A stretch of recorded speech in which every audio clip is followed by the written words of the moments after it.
Mukhang talagang lumalala na mga kaguluhan mga tol dito sa mundo. Eto sabi rito sa balita China, US downplay, no? Minamaliit mga kapatid ng Amerika at saka ng China ang success ng India o Rafale S-400. Sabi rito sa report mga kapatid mula rito sa First Post. Ayan, basahin natin. China and the United States have launched a propaganda campaign against India after the Indian forces put heavy cost on the Pakistani forces. China claimed that its JF-17 and J-10 jets were superior, no? Yet they failed to prevent Indian strikes on Pakistani air bases. Meanwhile, Chinese PL-15 missiles were seen lying intact in Indian fields. On the other hand, the US keeps claiming that India lost the Rafale jet without providing any proofs. No, wala naman daw pruweba. This is the US fails to secure a fighter jet deal with India, no? Panoorin na lamang natin to mga kapatid. Alam naman natin may labanan din ang India at saka ang ang China mga kapatid. So dito ay naglabas ng mga propaganda ang China at saka United States na minamaliit ang puwersa o kakayanan ng India, no? At pag nangyari to mga tol, mukhang etong mga to maglalaban-laban sa mga susunod na panahon, no? Naku po. Talaga naman, oo. Panoorin natin to mga kapatid mula rito sa First Post. Bago natin to simulan, huwag mong kalimutan mag-subscribe. Click mo na rin ang notification bell para ma-notify ka whenever na may mga bago tayong reaction video tulad nito. Alright, so huwag na natin patagalin pa. Panoorin na natin to mga tol. When this conflict began, we told you about how the stock markets fell. The only exception was defense stocks. They kept rising because military conflicts are opportunities for defense firms to showcase their wars and to sell more weapons. And increasingly, they push propaganda, even fake news, in a bid to position themselves as superior. So mga propaganda, fake news para ilagay daw nila ang kanilang mga sarili bilang makapangyarihan. Kasi nga mga kapatid, no, sa pagbagsak ng mga stock market, sa pagbagsak ng ekonomiya, minsan nagagamit kasi talaga ng mga makakapangyarihang bansa yung kanilang mga sandata para ibenta sa mga mahihinang bansa at doon sila kumukuha ng malaking salapi. Kaya yung mga gera-gerang ganyan, mga tol, actually business pa rin yan eh.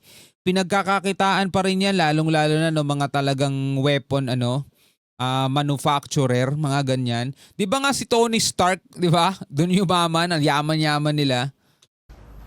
The Chinese have been at the forefront of this. They try to sell two agendas. First, their jets are the best. And second, their missiles are the best. Yun sinasabi ng China. Best ang kanilang jet, best ang kanilang missile. Pero China-made yun eh. The reality? These are just Chinese whispers. We know China has given two frontline jets to Pakistan, the JF-17 and the J-10. These are the Chinese jets that Pakistan has, JF-17, J-10. Pakistan Air Force has been using them, and China says their planes shot down Indian jets. Ooh. Their evidence? Social media. Social media. So ang mga jet pala na ginagamit ng Pakistan, which is ngayon ang kalaban ng India, is mga China-made jet pala, no? Tuloy natin. That's what Pakistan's defense minister said when he was asked for evidence. But here's the reality. In 4 days of fighting, India hit at least 11 Pakistani air bases, including those where Chinese jets were deployed. Ooh. These jets could not defend against the Indian strikes. Now let's look at the Chinese missiles. No, sinasabi ng Chinese, malakas ang kanilang mga jet, the best, at yun ang ginagamit ng Pakistan. Pero sa 4 na araw na daw na labanan, mga kapatid, ay binomba na ng India etong mga airbase na to ng Pakistan kung saan naroroon yung mga jet ng China na hindi man lang wala man lang nagawa, no, para pigilan yung mga pagbomba ng India, mga tol. Balikan natin yung sabi Fighting, India hit at least 11 Pakistani air bases, including those 11. where Chinese jets were deployed. These jets could not defend against the Indian strikes. Aroy ko po, ang tindi ng rebat ng India. Now let's look at the Chinese missiles. The PL-15 is their most prized air-to-air missile. Pakistan has this missile and it used the PL-15 and it failed multiple times. The Nako. missiles were seen lying intact in India's Punjab. No detonation, no hits, just duds. Sinasabi ng China na yung PL-15 nila is the best, superior. So ito ang missile na ginagamit ng Pakistan. Pero China made nga eh. Di ba? Yan sablay mga tol. Hindi man lang daw nakatira. Lumaglag lang na. Balikan natin ulit. The PL-15 is their most prized air-to-air missile. Pakistan has this missile and it used the PL-15 and it failed multiple times. The missiles were seen lying intact in India's Punjab. No detonation, Sayang pera nyo. Bumili kayo sa China eh. no hits, just duds. Even China does not know how to cover this up. So they resorted to more propaganda. China's mouthpiece said Pakistan's JF-17 destroyed India's S-400 air defense system. Using what? A hypersonic missile, apparently. China says Pakistan used a hypersonic missile. I'm sure even the Pakistanis did not know that they had this weapon.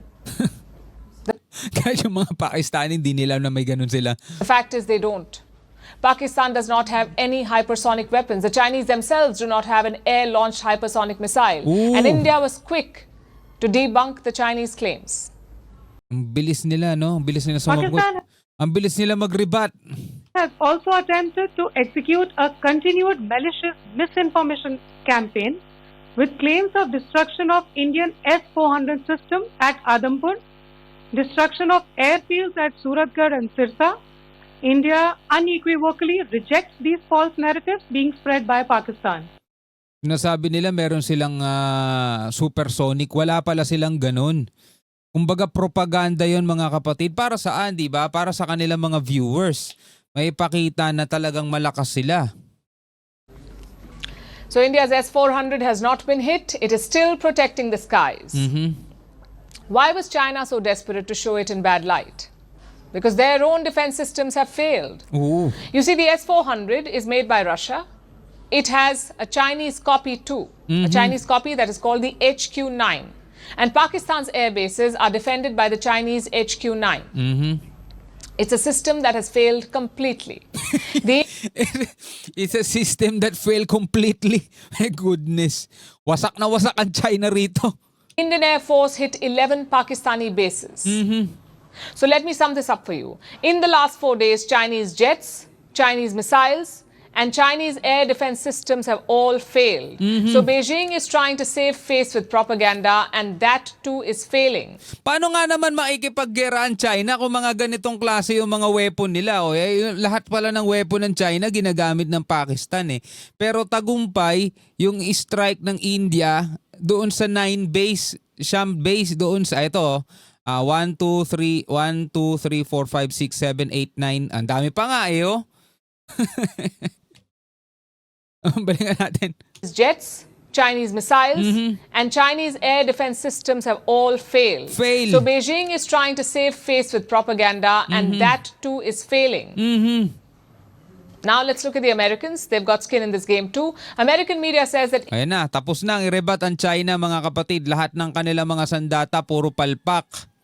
Indian jets were shot down, including the Rafale. Their proof? Pakistani defense sources, unidentified French intelligence officials, and unnamed US defense officials. Basically, no proof, just hunches as of now. Why Kumbaga, nagbanggit lang ng mga pangalan pero as in wala talagang pruweba. would the Americans push this then? What do they stand to gain by backing the Pakistani line? Well, it suits the American narrative. They want to show that American jets are better than the French-made Rafale. Notably, Rafale has been India's top pick. The Air Force has 36 of them. The Indian Navy just signed a deal for 26 Rafales. And India is in the market for more jets, more than 100 jets. The Rafale remains the front runner, but the Americans want India to buy their jets, like the F-18 Super Hornet, the same one that keeps falling off their aircraft carrier in the Red Sea. The Trump administration is also pushing for the sale of the F-35 stealth jet. This is the same America that once threatened India with sanctions. So ang gusto ng Amerika sa kanila bumili ng jet. Kaya kumbaga parang sinisiraan nila yung mga kakompetensya nila dahil French-made tong mga jet na ginagamit ng India. 'Di ba? So ganun ang gustong mangyari ng Amerika na sa kanila bumili. Pero alam naman natin ang kalidad ng mga jet ng Amerika. Magaganda rin naman talaga.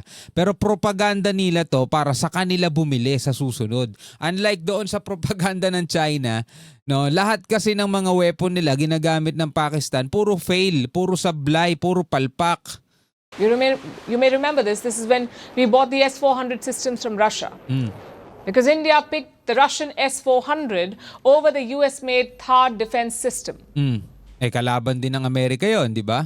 And now they're pulling out all kinds of tricks to sell their aircraft.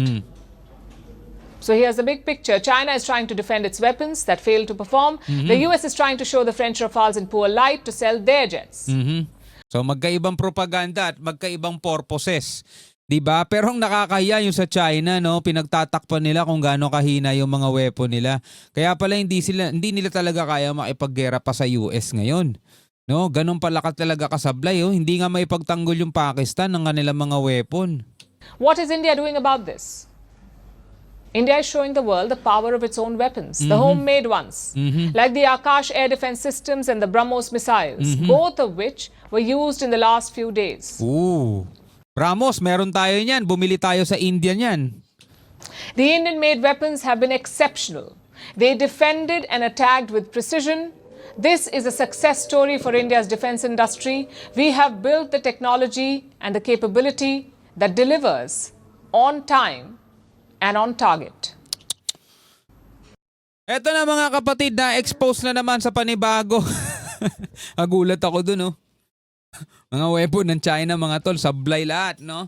No, kakaiba ang ginagawa ng China dahil doon sa kanilang mga propaganda. Eto namang India, mga kapatid, mabilis mag-response, mabilis mag-rebat. Na-expose tuloy sila ng wala sa oras, di ba? Etong China, mga China-made pala ginagamit ng Pakistani. Di ba? Mga China-made pala. Ayun, nangyari, mga tol, puro sablay. Di ba?